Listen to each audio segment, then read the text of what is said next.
Welcome back to Adam's DIY Universe, and today I'm going to be trying to extend my lavender garden a little bit further.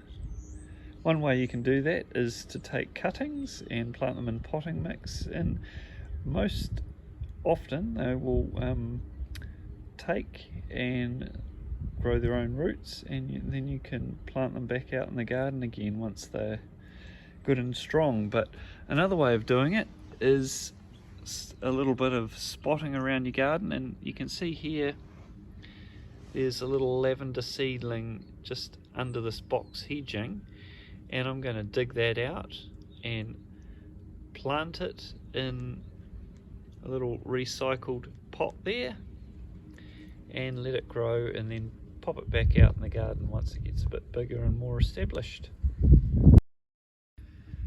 Now you can see my little lavender plant there potted up in the recycled container.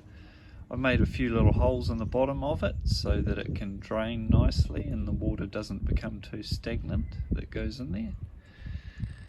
As you can see, I have found quite a few plants in the garden, and things here like these ringa or lilies. You can see they cover up nice areas like that and grow to quite a decent size and look pretty healthy. So it's a way of building up your garden with similar plants that you already have. Over here we've got a totara tree, which is a New Zealand native. Pahutakawa here. This is a box hedging, which I'm maybe going to sculpt into a circular plant or something like that.